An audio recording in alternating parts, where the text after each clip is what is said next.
if you're watching this, you're probably interested in the topic, which is getting deeper into the specifics of metabolic conditioning. Now, a lot of us think of metabolic conditioning or a Metcon as coming into the gym and really just getting after it to the point where you're covered in sweat, your lungs are burning, and your arms, your muscles are dead. You can't move. And it's not that that's not a Metcon, but the problem is that's only one of our metabolic systems, which is essentially what metabolic conditioning is. We tap one of or multiple of the three systems that create our metabolism, which is our aerobic, our anaerobic, and our glycogen phosphate systems. On the whole, the way that we can think of them are anaerobic is our steady cardio, low intensity. Our anaerobic is usually moderate intensity, moderate duration, right? So think of something like running 1 or 2 laps as fast as you can around a track. And then the last one is your glycogen phosphate system. And that is specifically like heavy resistance training or weight training. Now, what I want to do today is just break down kind of the difference in some of these and then how you should probably consider about implementing them all and why we can't really just default to what we consider as a normal Metcon as our style of training.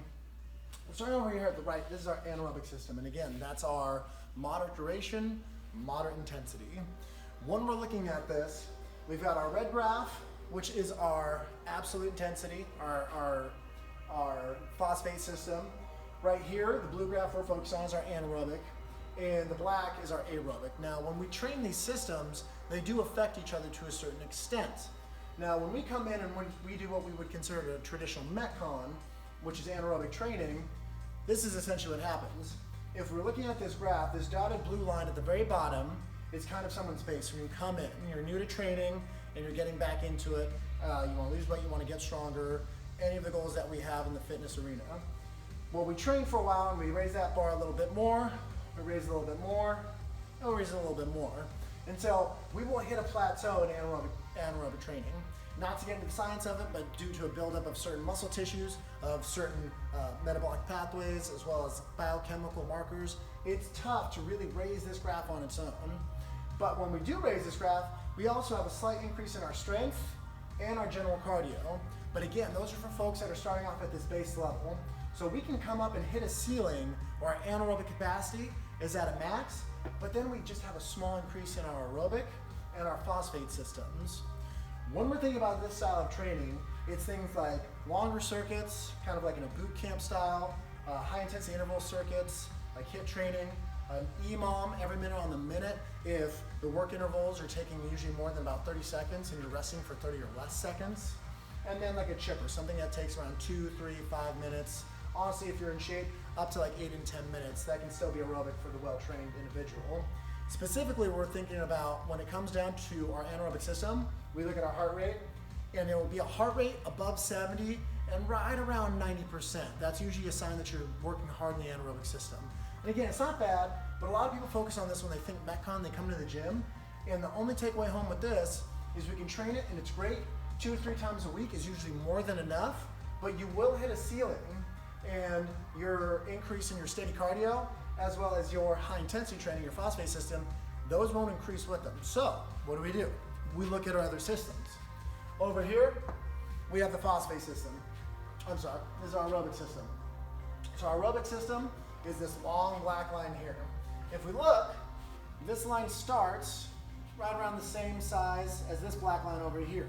Now, if we were to increase it to this dotted line, this is our general aerobic capacity, right? This is our body's ability to consistently generate energy, thinking over long runs, long bouts on the rower or a ski erg, or long circuits, honestly, like 15, 20, 30 minutes. That's your general aerobic capacity. Now, when we increase our aerobic capacity, that's that black line going from here to here, what you'll notice with this blue line is that the blue line, that's our anaerobic system, that will also increase. And again, it comes down to the fact that our aerobic system is our general energy store. It's our tank. And the bigger this tank, the more energy we can draw from, the more that we can increase our anaerobic system because we can sustain longer work because we have a bigger energy pool. Again, this just taps out based off of efficiency and certain metabolites and metabolic pathways. Those have a very finite limit if you're just sticking to anaerobic training.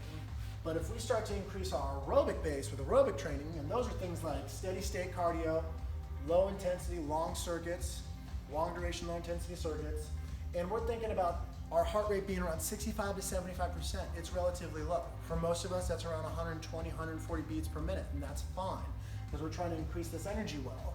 And again, that'll increase the same energy well that this anaerobic system pulls off of when we're doing what we think of as traditional Metcons, like HIITs, Tabata, EMOMs, things like that. The last system we're going to cover right here is going to be the phosphate system. That's this big red line. This red line, if we look at it where it starts, and we think of doing things like heavy resistance training, and again, heavy resistance training can be anything from actually picking up a barbell to pushing a heavy sled, or even sprints. But when it comes down to high intensity and we're working the phosphate system, it's very long rests and high absolute intensity. Think of like a 100-meter dash in track and field. They're usually very tired at the end because of 100% effort. This system, when we train it, and we can increase it over time, if you look at what happens over here to our anaerobic system, is it raises the intensity of that as well, because if we are stronger and we have more power that we can generate in our body, well, we can move that power and we can also translate it over to our anaerobic training. Because we have stronger muscles that work more efficient, we can actually raise our anaerobic training as well. With this type of activity, again, we're looking at sprints, heavy weights, anything that requires a maximum effort. So even like getting on an air bike at the gym and going 5 seconds as hard as possible, that still counts as phosphate system training. What we're looking at there is your heart rate is going to get up really high, but then it drops completely. Again, we're talking upwards of 80%, sometimes 100%, but it's very, very short. So again, lots of rest, but very high intensity. So what's the take home from all this? Essentially, when we come to the gym, a lot of us focus on this style of training. Again, it's not bad, but when we only do this style of training, and again, once we hit that ceiling, that's when we have that burnout. It's usually the 2 to 3 month range. Some people around 6 months, they start feeling those aches and pains. And it's usually because we're not increasing our energy base, so we're not giving muscle tissue the ability to recover during these high intensity exercise bouts in moderate duration. And we also don't have the strength to require good form and good output when we're doing anaerobic circuits. So what do? We want to make sure that when we come to the gym, our anaerobic training systems, again, that's like our HIITs, our Tabatas, our EMOMs, that's 2 to 3 times a week. And a lot of us are out there doing it like 5, 6, sometimes 7 times or more a week. That's too much. You're going to overuse, and again, you're going to hit this ceiling, it becomes deleterious. So you don't need to do that. When you come in on your other days in the gym, you can go 2 to 4 days of steady cardio training. Again, it can be circuits, it's just keeping that heart rate down around 65, 75 beats per minute.